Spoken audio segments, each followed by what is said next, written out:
дар шаҳри душанбе ҷаласаи 17-уми раисони судҳои олии давлатҳои аъзои созмони ҳамкории Шанхай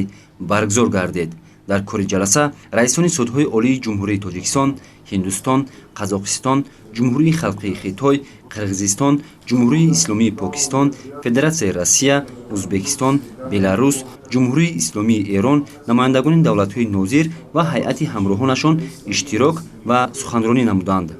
дар ҷаласа ҳамчунин муовини котиби генералии созмони ҳамкории Шанхай, муовини директори кумитаи иҷроияи сохтори минтақавии зидди террористии созмони ҳамкории Шанхай ва ёрдамчии президенти ҷумҳурии Тоҷикистон оид ба масъалаҳои ҳуқуқӣ, намояндаи ваколатдори президенти ҷумҳурии Тоҷикистон дар маҷлиси олӣ ширкат варзиданд.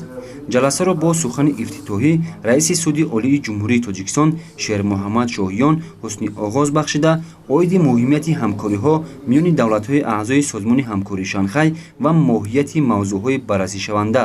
суханронӣ намуданд. аз ҷумла қайд гардид, ки фаъолияти муштараки судҳои олии кишварҳои аъзо дар самти такмили қонунгузорӣ ва амалияи ҳуқуқтатбиқкунӣ дар ба амалбарории адолати судӣ, ҳамгироии низоми ҳуқуқӣ ва таҳкими муколамаи байналмилалӣ саҳми назаррас дорад. аз ин лиҳоз минбаъд низ ҳамкории судманд байни судҳои олии давлатҳои аъзо бояд идома дода шавад. тибқи рӯзнома дар ҷаласа масъалаҳои зерин мавриди баррасӣ қарор дода шуданд: таҷрибаи таъини ҷазоҳои алтернативӣ, таҷрибаи татбиқи қонунгузории миллии давлатҳои аъзои созмони ҳамкории Шанхай ҳангоми баррасии баҳсҳо марбут ба муфлисшавии шахсони воқеӣ ва ҳуқуқӣ, унсурҳои зеҳнӣ сунъӣ ва рақамикунонии коргузории судӣ, тамоюл ва дурнамо, хусусиятҳои хоси баррасии парвандаҳо вобаста ба фарзандхондӣ,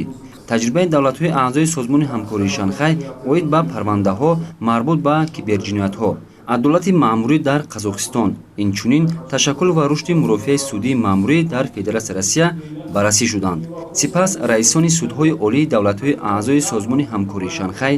судяҳо ва дигар иштирокчиёни ҷаласа баромад намуда, фикру андешаҳои худро оид ба муҳимияти мавзӯъҳои баррасишаванда, рушди қонунгузории кишвари худ дар ҳамин замина, беҳтаргардонии таҷрибаи судӣ ва роҳҳои инкишофи минбаъдаи ҳамкориҳои мақомоти судӣ дар соҳаҳои гуногуни татбиқи ҳуқуқ иброз намуданд. дар охири ҷаласа изҳороти муштараки раисони судҳои олии кишварҳои аъзои созмони ҳамкории Шанхай қабул гардида, тибқи он дар назар дошта шуд, ки минбаъд низ байни судҳои олии давлатҳои аъзо ҳамкории судманд идома дода шавад.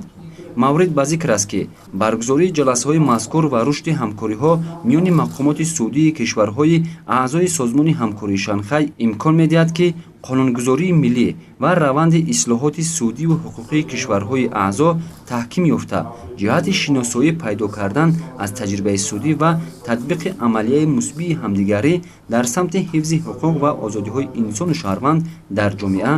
мусоидат намояд. иброҳими Неъмат, Муҳаммаднабӣ Мирзораҳим, шаҳри Душанбе, Ҷаҳоннамо, Хабар.